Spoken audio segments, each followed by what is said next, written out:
Sanjay Gandhi PGI कर्मचारी संगठन का द्विवार्षिक चुनाव हुआ संपन्न। के तिवारी मुख्य चुनाव अधिकारी व तुलसी झा, दिलीप सिंह पी श्रीवास्तव चुनाव अधिकारी रहे। चुनाव अधिकारी ने नवनिर्वाचित पदाधिकारियों की घोषणा की। सभी पदाधिकारी सर्वसम्मति से निर्वाचित हुए। नवनिर्वाचित पदाधिकारियों में संरक्षक महिपाल सिंह, संयोजक सुनील कुमार यादव, सह संयोजक ओम प्रकाश, वरिष्ठ सलाहकार के.डी. रस्तोगी, उप सलाहकार मदन मुरारी सिंह, विधिक सलाहकार राजेश कुमार शर्मा, विधिक सलाहकार दिलीप सिंह, अध्यक्ष सतीश कुमार मिश्रा, कार्यवाहक अध्यक्ष हेमंत वर्मा, महामंत्री सावित्री सिंह, उपाध्यक्ष पंकज दीक्षित, वंदना सिंह, संयुक्त मंत्री अमर सिंह, कौशलेंद्र कुमार चौरसिया, कोषाध्यक्ष आनंद कुमार, संगठन मंत्री राकेश चंद्र, सुधीर कुमार चौरसिया व प्रचार मंत्री आदित्य कुमार दुबे सर्वसम्मति से चुने गए। चुनाव अधिकारी, उपचुनाव अधिकारियों व कर्मचारियों ने सभी नवनिर्वाचित पदाधिकारियों को बधाई एवं शुभकामनाएं भी दी। मीडिया से खास बातचीत में अध्यक्ष सतीश कुमार मिश्रा व महामंत्री सावित्री सिंह ने लंबित मांगों एवं समस्याओं को विस्तार से बताते हुए आगे कार्यक्रमों के बारे में भी बताया।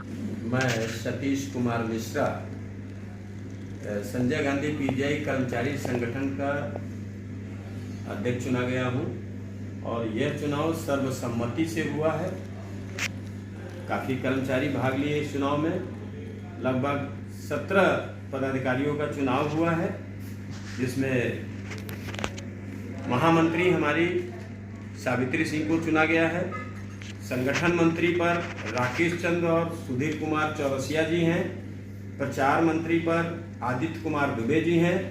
कोषाध्यक्ष पे आनंद कुमार जी हैं और कार्यकारिणी सदस्य में मनोज सिंह जी हैं, विश्वम्भर जी हैं, दुर्गेश कुमार हैं और विजय बहादुर जी हैं, ओसान लाल हैं। संरक्षक के रूप में हमारे जो आज भी कर्मचारी हैं, अभी रिटायर्ड नहीं हुए हैं, महिपाल सिंह जी हैं, वो संरक्षक के रूप में पैड पर विराजमान रहेंगे। और विधिक सलाहकार एडवोकेट राजेश शर्मा जी हैं। वरिष्ठ सलाहकार में के.डी. रस्तोगी जी हैं और संयोजक सुनील कुमार यादव जी हैं और सह संयोजक ओम प्रकाश जी हैं। जी, अपने जो पीजीआई कर्मचारी साथी हैं उनके लिए क्या कहेंगे आप? पीजीआई के कर्मचारियों के हितों की रक्षा के लिए ही यह यूनियन का गठन किया गया है। यह यूनियन हमारी पीजीआई की सबसे पुरानी यूनियन है, जिस पर बहुत सारे आंदोलन भी हुए। इसमें आज तक 6-7 की संख्या में अध्यक्ष और महामंत्री चयनित हो चुके हैं। इस एक समय था जब संस्थान में एम्स की नियमावली को खत्म किया जा रहा था। उत्तर प्रदेश सरकार पूरी तरह से कानूनी रूप से पीजीआई संस्थान को लेना चाहती थी। उस समय इसको विरोध के रूप में इस यूनियन का गठन किया गया था आपातकालीन में। और जो यूनियन आज तक चल रही है पंजीकृत यूनियन है, जिसपे कानपुर से, कमिश्नरी से और एपी से नोट 4 बाग से मान्यता प्राप्त यूनियन है। इससे कर्मचारियों का भला होगा, उनकी मांगें पूरी होंगी, मुझे पूर्ण विश्वास है। कर्मचारियों की कुछ लंबी समस्या आए दिन होती रहती है। पीजीआई के कर्मचारियों की कोई खास समस्या है इन दिनों? अभी हाल में ही काफी समस्याओं का निस्तारण हो गया है, लेकिन विशेष रूप से अभी पद पुनर्गठन की जो समस्या थी वो आज भी बनी हुई है यूं की त्यों। उसमें समाधान पूर्ण रूप से नहीं हुआ है। कई विभाग ऐसे हैं जो विलुप्त के कगार पर हैं। वहां पर आने वाले दिनों में परमानेंट की भर्तियां निदेशक महोदय नहीं करना चाहते हैं। चतुर्थ श्रेणी कर्मचारियों में देखा गया है कि वो विभाग विलुप्त होता जा रहा है, माली विभाग विलुप्त होता जा रहा है। और जो पद पुनर्गठन में जो पदों की संख्या थी, जो मानकीकरण है, उसमें कहीं न कहीं कोई न कोई कमी जरूर है, जिसकी वजह से कर्मचारी और कई विभाग के लोग आक्रोशित हैं और शोषित भी हैं। संजय गांधी पीजीआई कर्मचारी संगठन का हाल में ही चुनाव हुआ है और ज्वलंत मुद्दा 2 है, अभी भी बकाया है। हमारा भत्तों का एरियर, जिसमें लगभग 3 या 4 साल हो गया, 2017 जुलाई से पेशेंट केयर अलाउंस और वर्दी भत्ता और टंकड़ अलाउंस ये बाकी है, जिसमें शासन में गया था, मुद्दा बना करके प्रमुख सचिव के टेबल पर और बोर्ड में बैठा था, कैबिनेट की बैठक हुई, जिसमें यह कहा गया है, वहाँ के जो भी बोर्ड के मेंबरान हैं उन्होंने ये कहा, कर्मचारियों को संदेश दिया कि ये भत्ते के इंटाइटल आप लोग नहीं हैं, आप लोग मरीजों की सेवा के लिए यहाँ अस्पताल में रखे गए हैं इसलिए ये भत्ता आपको अब नहीं दिया जाएगा।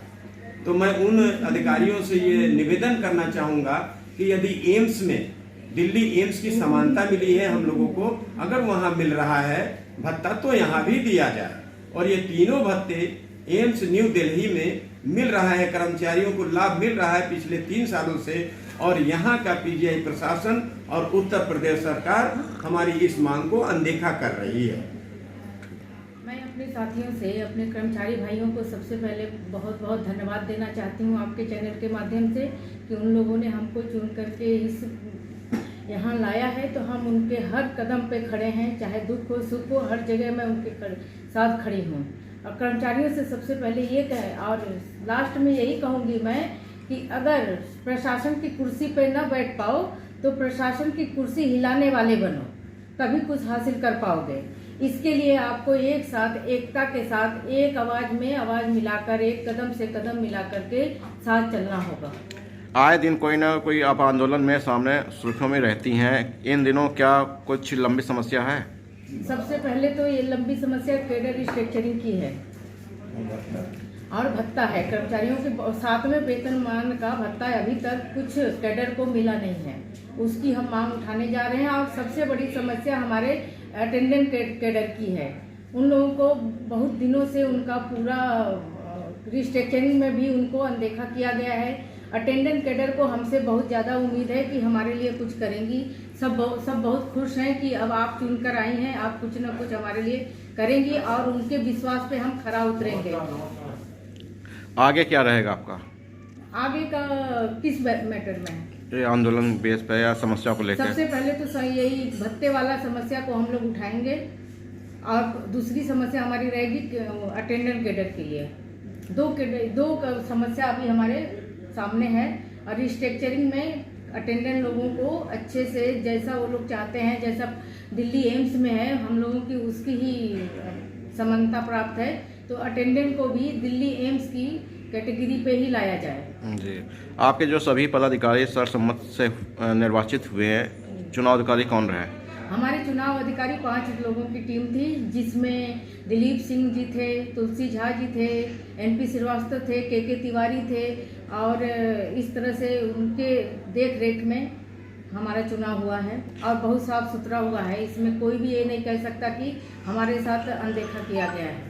शपथ ग्रहण समारोह कार्यक्रम अभी सारे लोगों की अपने कार्यकारिणी की बैठक बुला करके शपथ ग्रहण समारोह की सूचना आपको दे दी जाएगी 2 दिन पहले। ठीक।